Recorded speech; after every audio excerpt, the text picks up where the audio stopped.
Roseanna McCoy was born on March 21, 1859 in Pike County, Kentucky. She was one of 16 children of the infamous Klan leader Randall McCoy and his wife Sarah. At a local election day gathering in 1880, John C. Hatfield, the 18-year-old son of Devil Anse, the Hatfield Klan leader, met Roseanna McCoy. The pair instantly hit it off. Because her father adamantly disapproved, Roseanna fled to West Virginia to be with him. She was soon followed by a McCoy posse who arrested John C. on outstanding Kentucky bootlegging warrants. Roseanna betrayed her family, warning the Hatfields, and Devil Anse was able to retrieve his son. Afterward, the couple remained apart, but Roseanna was pregnant. She gave birth to a daughter, Sarah Elizabeth McCoy, also nicknamed Sally, in the spring of 1881. But John C. had already moved on and married 15-year-old Nancy McCoy, the daughter of Randall's brother, which made Nancy Roseanna's cousin. She gave birth in spring of 1881, the same time frame that John C. married Nancy. John C. and Nancy went on to have several children together. Roseanna's father would not accept Roseanna or the baby and refused to speak to her. Her mother then arranged for Roseanna to live with her Aunt Betty and Uncle Uriah in nearby Stringtown, Kentucky. Baby Sarah died from measles. Afterward, Roseanna was said to have been heartbroken and never emotionally recovered. She died at the age of 29.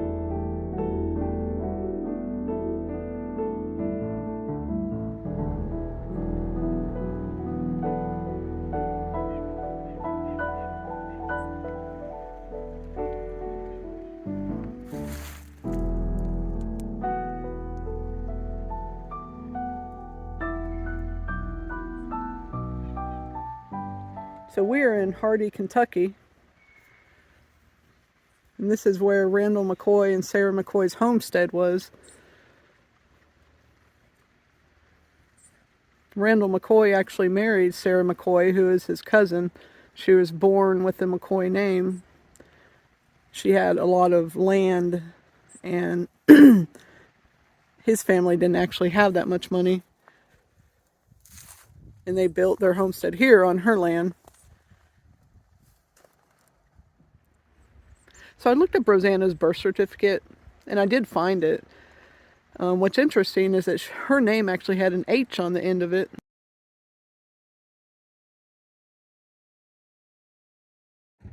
Which is now gone. Even her tombstone doesn't have an H on it, but her marker, I should say. But her marker was actually made by Pike County, so this, of course, is where the New Year's Day massacre happened.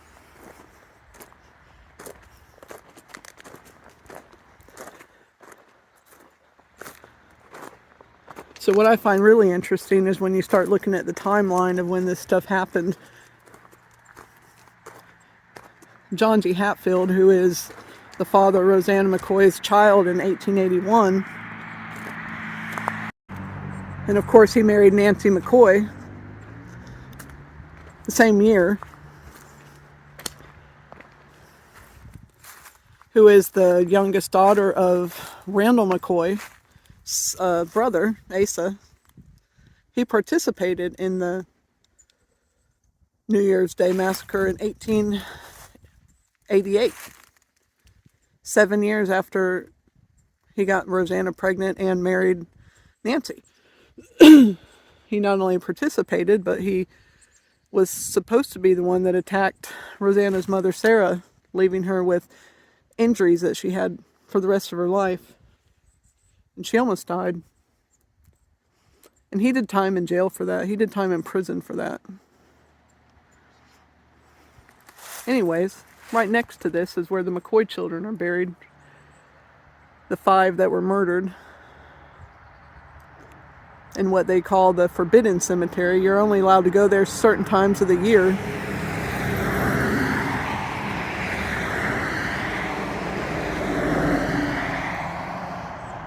We plan to try to get in there this September.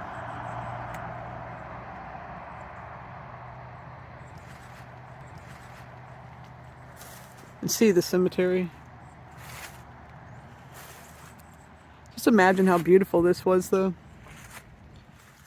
Before this road with cars blowing by every few minutes. It's hard to imagine.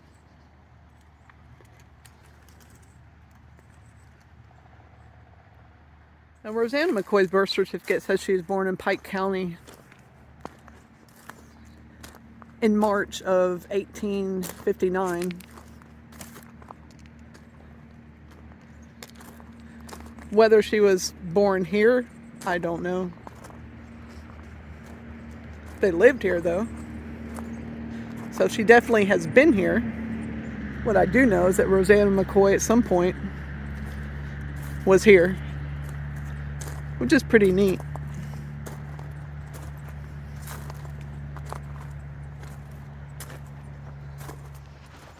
This here is the old Randall McCoy home place. You can see his statue right there, and there's his old well. The house set right back there. That little level spot right there. You see where A&E's TV show The Diggers? They came out a few years back, did some excavation, a little bit of research. Several others have too. We've shown you this place in one of the other videos, but this is a little bit different. This is specifically about Roseanne. But, feud aside, you can just sort of imagine back in the day, back out here, this middle of nowhere, a little holler like this, back in the middle of nowhere, just a child, a little girl, just running around, having fun, doing the things that little children do. Had no idea of the events that were about to happen, and all the things that were about to happen to her. And it's just a tragic story. You think about these Hatfields and McCoys in historical terms. They're historical figures. They're not like us. They're, they not. They're somehow they're different, but they're not. They were real people. They just like us. They had hopes and dreams and stuff like that. The way the world works, sometimes it has other plans, and it doesn't really care about what you think. So someone else wound up with her dream. She wound up with a dead baby in a grave. It's kind of ironic, isn't it? It's sad. It's sad, isn't it? Anyhow, moving on. Next stop.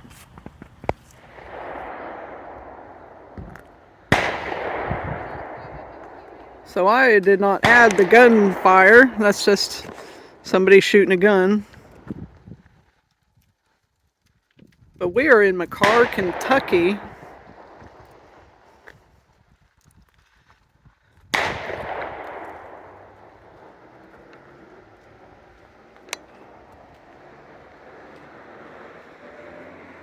Yes, we have been here before in other videos, but all videos seem to round back to this site.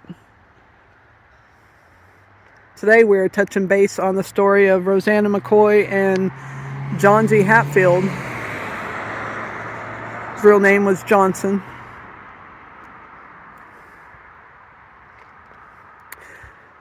So according to all legend, this is where their story began.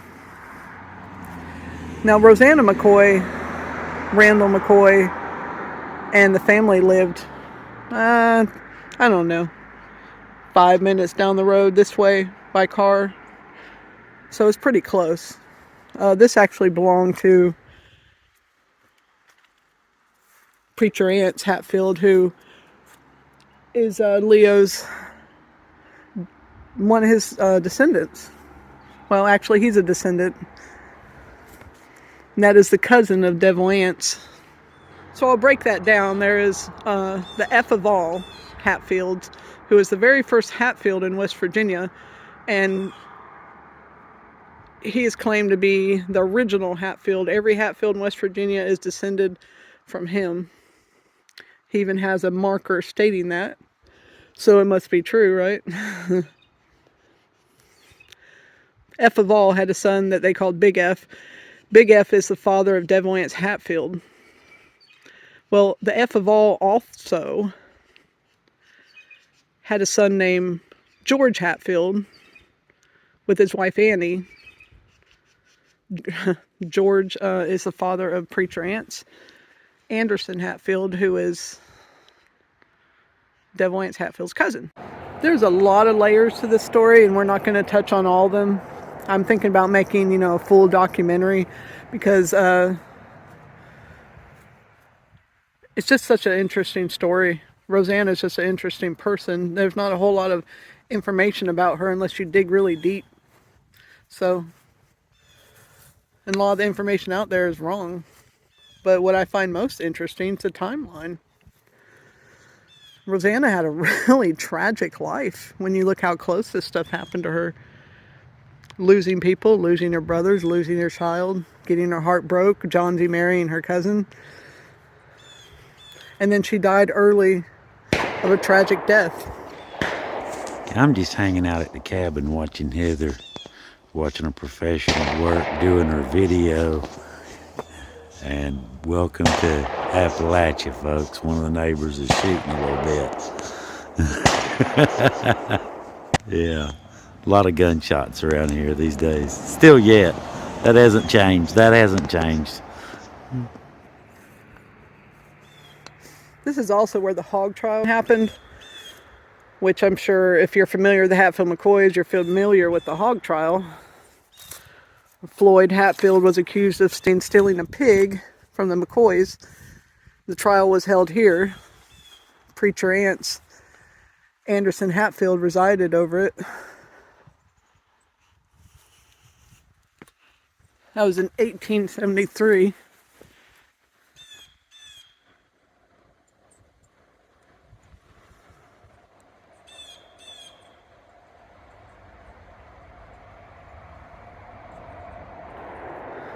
Okay, so this gun isn't going to stop anytime soon.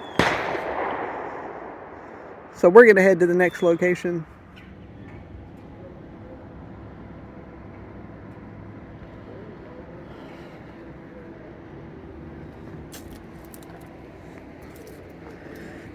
So we had to make a stop and mate one, which is just a few minutes from the hog trial cabin. But they're all got some Christmas stuff up. I thought I'd show you. This is such a cute little town.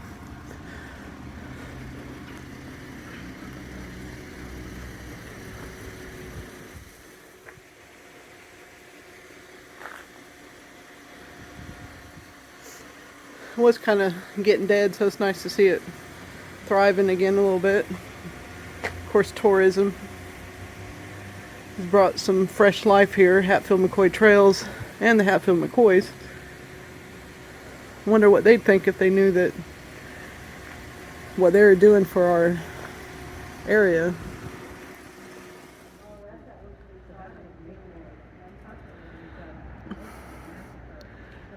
So they have people over checking out the Maitland Massacre site. You can hear there's a little button you push and it tells you the history. Legendary John L. Lewis as their president, and the Union was on a roll. A few months before the Battle of Matewan, Union miners in other parts of the country faced a 2-month-long strike. I love this church. So pretty.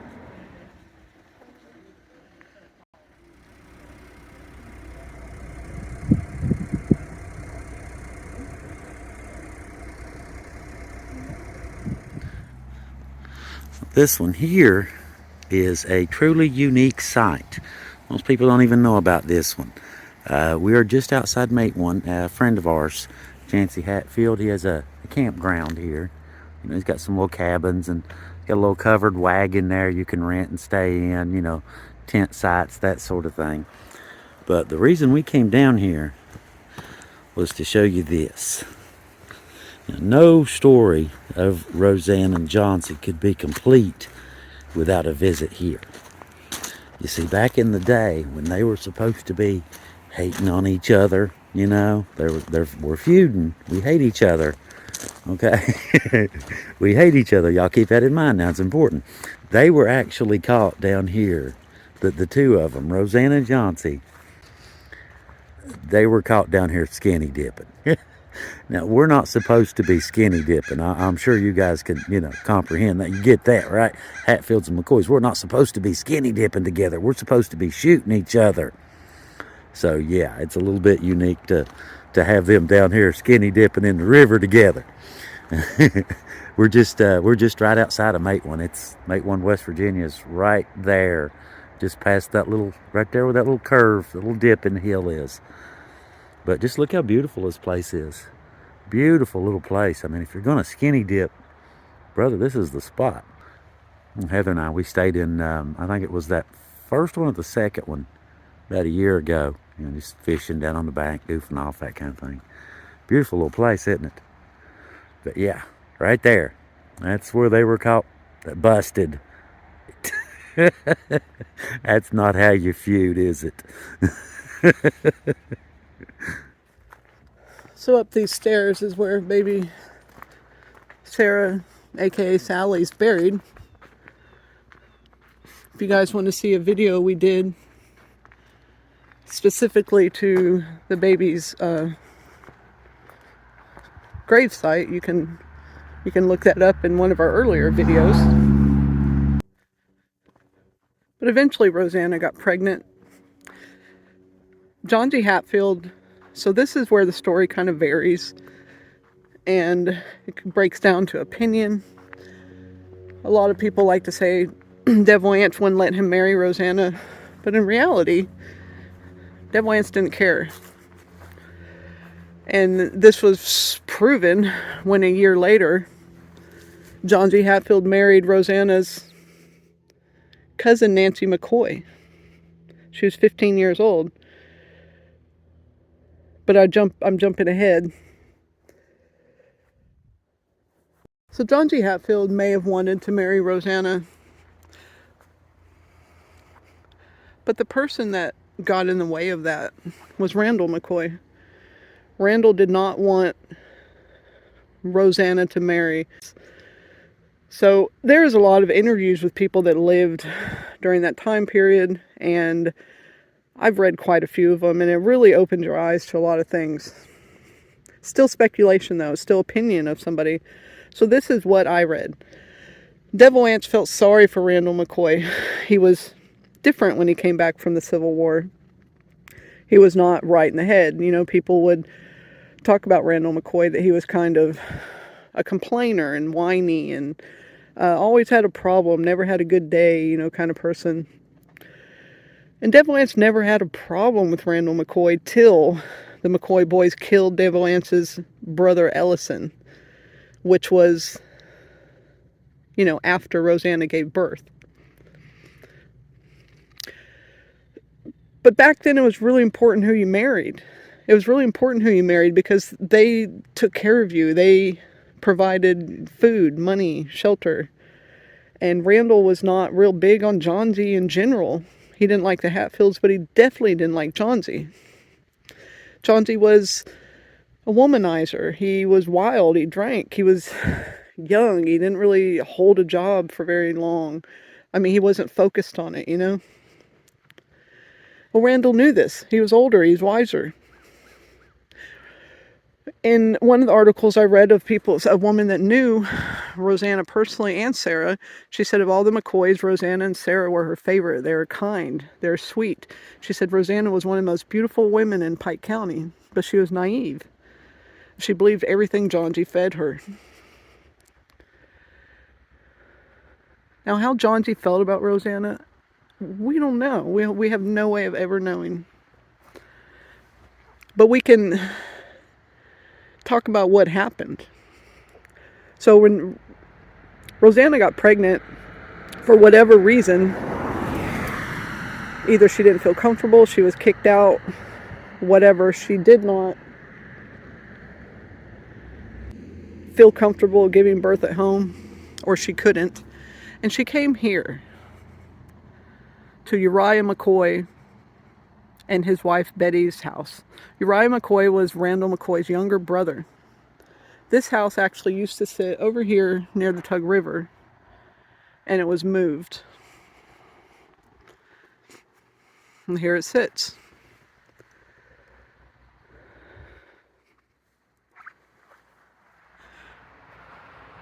Tragically, though, the baby that was named Sarah,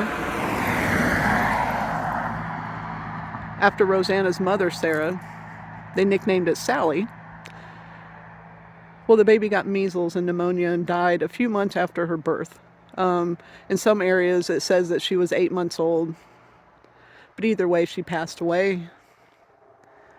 I don't know how long Roseanna stayed here, but she supposedly went up and visited the baby often. And she died about 7 years later.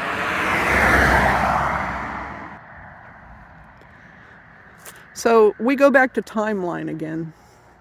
1881, Roseanna McCoy gave birth. Wait, let me go back. In spring of 1881, Roseanna McCoy gave birth to Johnse's child. In May, Johnse Hatfield married Nancy McCoy, Roseanna's cousin. It was her dad's brother's daughter. She basically had the life that Roseanna wanted. But what Roseanna didn't know then is that she dodged a bullet, because Nancy McCoy was not happy. Nancy McCoy had a few children with Johnse and eventually ended up with Frank Phillips. Johnse actually married someone else while he was married to Nancy, got charged with bigamy. Being married didn't stop his ways at all.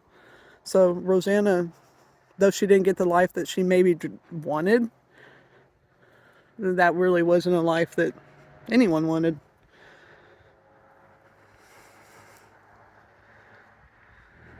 So Roseanna McCoy's life was tragic. It was just tragic. It was filled with heartbreak. You know, the timeline alone is just horrible. And I'll actually put a little clip here showing what I'm talking about.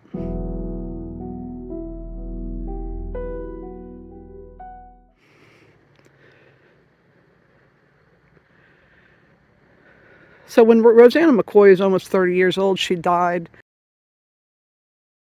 and was buried at Dill Cemetery in Pikeville, Kentucky, next to her parents. And that ended the tragic life of Roseanna McCoy.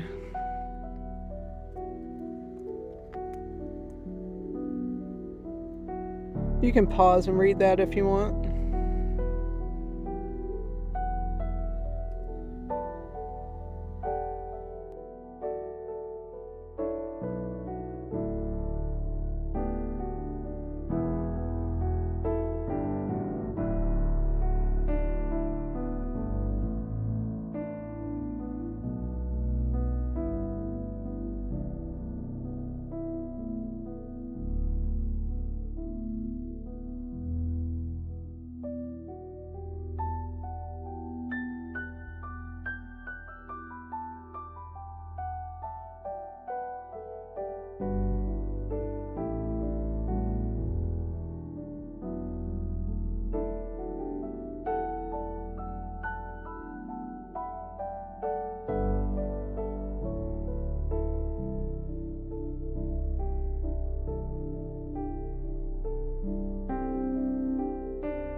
Right here.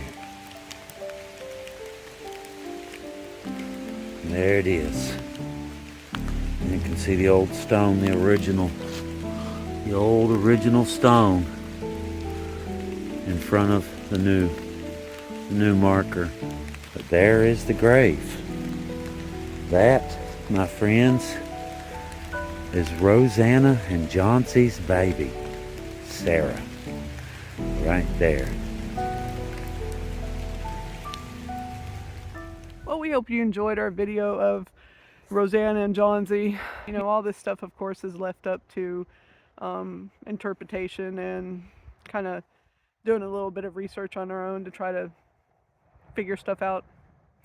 But this is just kind of Roseanna and Johnse light. So, anyways, The sad see. part about it, you know, she wasn't necessarily, you know, a feud participant. She was more of a feud victim. Yeah. You know, so you know, it's sad. You know, she had all these dreams and none of them came true. Yeah. But she did have a more tragic life than a lot. But either way, we just thought we'd kind of touch base on her and do a Roseanna and Johnse light, nothing serious. And we'll do maybe a full documentary at some point when we can. You know, I'm still doing research on them both. It takes time. But either way, thank you for joining us, and we will see you next time. Thank you. Bye-bye.